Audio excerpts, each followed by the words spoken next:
کو کہا، بلایا گیا، کہا اس کی باڈی کے اندر جتنے ڈبل پارٹس اور حصے ہیں نا وہ سارے سنگل کر دیے جائیں، دورے کو سنگل کر دو، کاٹ کے ایک کان نکالا، ایک نتنا اتارا، ایک ہونٹ اتارا، ایک ہاتھ ایک ٹانگ اتاری، کھڑا کر دیا، کہنے لگے سبحان اللہ اب تو کتنا فصیح اور بلیغ اور کتنا خوبصورت لگ رہا ہے۔ کہا تو نے ظلم کیا ہے؟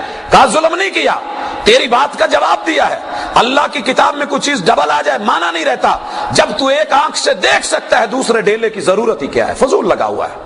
جب تو ایک ناک سے سونگھ سکتا ہے دوسرے کی کیا ضرورت ہے، ایک ہاتھ سے پکڑ سکتا ہے دوسرے کی ضرورت کیا ہے، ایک ٹانگ سے چل سکتا ہے دوسرے کی کوئی ضرورت نہیں ہے۔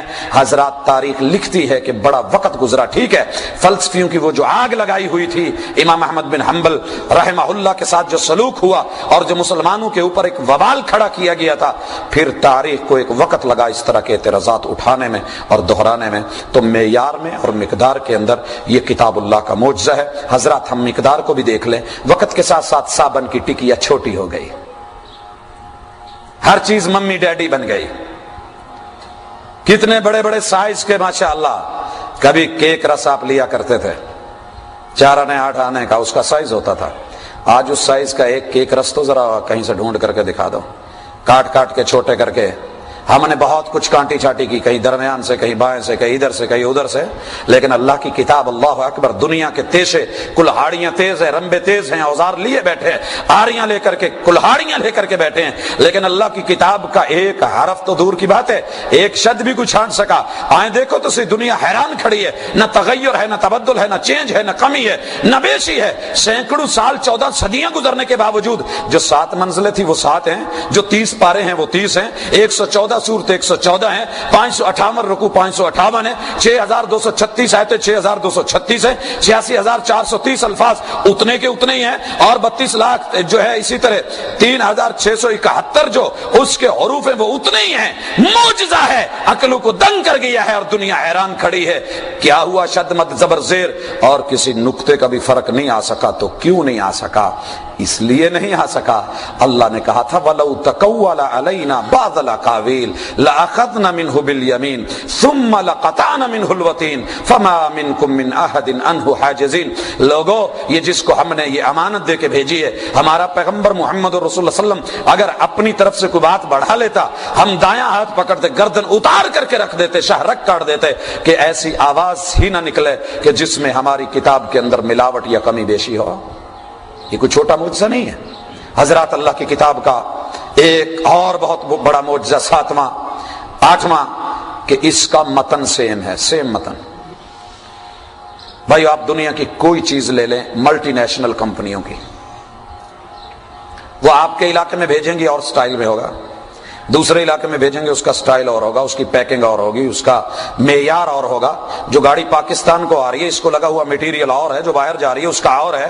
جو پرزے ہمارے ہاں آ رہے ہیں، یہاں روپیوں کے حساب سے اگر پرافٹ ہو رہا ہے، ویسے جو باہر جا رہا ہے۔ اللہ نے جس کتاب کو مکہ میں رکھا وہ بھی وہی، جو مدینے میں رکھی وہ بھی وہی، جو ایشیا میں بھیجی وہ بھی وہی، اور جو افریقہ کے غریب ترین علاقوں میں بھیجی وہ بھی وہی۔ تمام بر اعظموں میں، تمام ملکوں میں، تمام جزیروں میں، شرق اور غرب میں، شمال اور جنوب کے اندر، 4 دانگ عالم باوجود اختلاف رنگ کے، اختلاف نسل کے، اختلاف عادات کے اور اختلاف خیالات کے، اختلاف رجحان اور اختلاف زبان کے، اللہ کی قسم کتاب اللہ پوری دنیا میں کتابی شکل میں جہاں بھی موجود ہے، تمام مسلمانوں کا، تمام امت مسلمہ کا پورے کا پورا متن اور ٹیکسٹ جو کتاب اللہ کا ہے وہ ایک ہے۔ نہ لفظ بدلے ہیں، نہ حروف بدلے ہیں، نہ جملے بدلے ہیں، تلاوت بھی وہی ہے، قرات بھی وہی ہے، افہام بھی وہی ہے، تفہیم بھی وہی ہے، تعلیم پر تعلم پر اتفاق ہے، اجتماعی عمل ہے۔ کیا یہ چھوٹا معجزہ ہے؟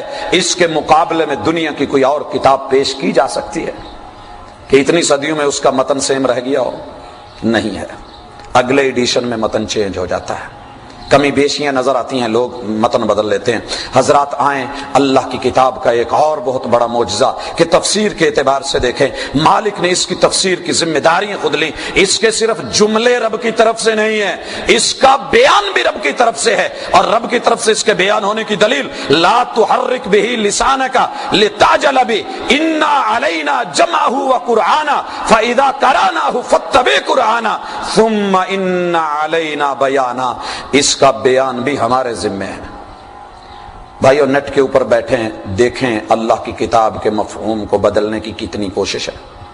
آپ پرویز کو دیکھیں، لغات القرآن کے نام سے کتاب اللہ کو بدلنے کی، تفسیر بدلنے کی کتنی کوشش کی، لیکن یہ ذمہ داری اللہ نے صرف الفاظ کی حفاظت کی نہیں لی تھی، اس کی بیان اور تفسیر کی حفاظت بھی اپنے ذمہ لی۔ حضرات یہ کہنے والے کہہ کر کے مر گئے اور مٹی ہو گئے، اور جو کوشش کر رہے ہیں ان کے بھی منہ میں خاک جائے گی، لیکن وہ اللہ کی کتاب کی اس تفسیر کو نہیں بدل سکے جو تفسیر پہلے دن محمد رسول اللہ صلی اللہ علیہ وسلم نے قول سے کر دی تھی یا فعل سے کر دی تھی۔ آج بھی سامنے رکاوٹ ہے۔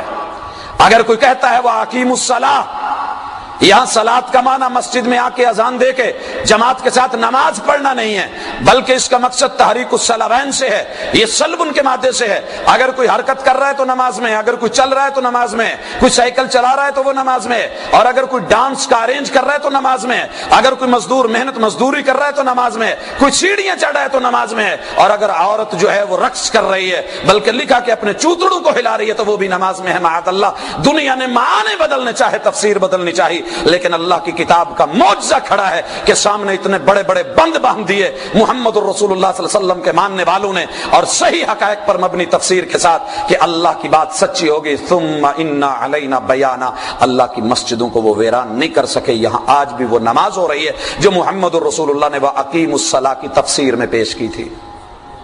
اور بھائیو، اللہ کی کتاب کا ایک اور بہت بڑا معجزہ 10واں، دنیا کے اندر الفاظ اپنی تاثیر رکھتے ہیں، الفاظ اپنی تاثیر رکھتے ہیں اور جملے آگ لگا دیا کرتے ہیں، لیکن اللہ کی کتاب کا یہ معجزہ، لو انزلنا هذا القرآن على جبل لرأيته خاشعا متصدعا من خشیت اللہ۔ لوگوں، اس کتاب کی تاثیر یہ ہے، انسان تو انسان، اگر ہم اسے ہمالیہ کے پہاڑوں پر اتار دیں تو اس کے بھی پتھروں کو ریزہ ریزہ کر کے یہ رکھ دیں۔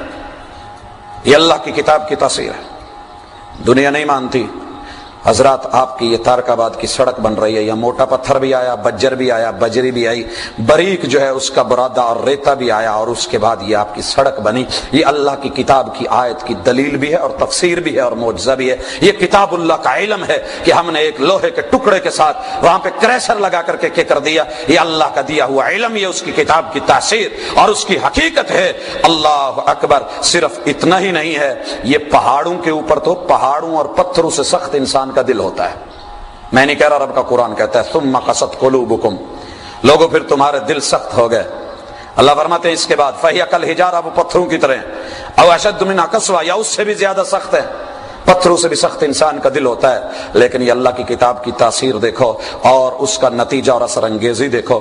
ابو بکر صدیق رضی اللہ تعالی عنہ کو پتہ ہے مکے سے باہر کیوں نکالا گیا تھا، جلا وطنی کیوں کر دی گئی تھی؟ کہا جب یہ قرآن پڑھتا ہے تو ہمارے بچے، ہماری بچیاں اور ہماری عورتیں جو ہے کتاب اللہ کی آواز اور اس کی جو ہے صوت کی تاثیر سے ان کے دل موم ہو جاتے ہیں۔ اگر یوں ہی سلسلہ چلتا رہا تو ایک دن آئے گا یہ بچے ہمارے نہیں رہیں گے، یہ عورتیں ہمارے کہنے میں نہیں رہیں گی، نکال دو اس کو۔ نکالا گیا، ابن دغنہ نے جا کر کے پھر جو ہے واپسی ان کو لیا، یہ ایک الگ معاملہ ہے۔ حضرات، آپ نے وہ موقع نہیں دیکھا، کفر کے امام بچے اور عورتیں تو ایک طرف، کائنات کے امام بیت اللہ کے اندر اللہ کی کتاب کا معجزہ کیسا ہے، تلاوت کرتے ہیں، دنیا رات کو سو رہی ہوتی ہے، لیکن یہ کفر کے امام بیت اللہ کے پردوں میں چھپ کر کے محمد رسول اللہ صلی اللہ علیہ وسلم کی زبان سے کتاب اللہ کی تلاوت سن رہے ہوتے ہیں۔ ایک دن تینوں کا ایک چوک پہ اکٹھ ہوتا ہے، ہاں بھی تو کہاں سے، تو کہاں سے، تو کہاں سے؟ وہ کہتا ہے تجھے بھی پتا ہے تو جہاں سے آیا، میں بھی وہیں سے آیا ہوں۔ اور جتنے بھی اس طرح کے لوگ ہوتے ہیں یہ ایک دوسرے کے کانے ہوتے ہیں، ایک دوسرے کے راز ہوتے ہیں ان کے پاس۔ کہا وعدہ کرو، ہاتھ پہ ہاتھ دھرا، بیعت کی، آج کے بعد نہ تو آئے گا نہ میں آؤں گا۔ اگر ہمیں لوگوں نے دیکھ لیا، ابھی تو ہم ہیں نا، اگر ہمارے بچوں نے دیکھ لیا کہ ابو بکر صدیق پہ جلا وطنی کا معاملہ، اور یہاں یہ خود جا کے راتوں کو سنتے ہیں، بیوی بچوں کو چھوڑ کے کہاں جاتے ہیں، خود جا کر کے سنتے ہیں، آج کے بعد کوئی نہیں آئے گا۔ سب نے وعدہ کیا، وہ پختہ وہ ارادے کہاں گئے؟ اگلی رات جب سوئے، نہ بیوی نے مزہ نہیں دیا، نہ بستر نے مزہ دیا، نہ گھر نے مزہ دیا، نہ اپنے جو ہے اس علاقے نے مزہ دیا جہاں تھا، نہ وہ وعدہ رہا، نہ وہ پکا ارادہ رہا، ارادے ڈھیلے پڑ گئے، وعدے ڈھیلے پڑ گئے۔ ایک اٹھا کہنے لگا وہ وعدے کا پکا ہے، لعین ہے، خبیث ہے، نہیں آئے گا، میں تو جاؤں۔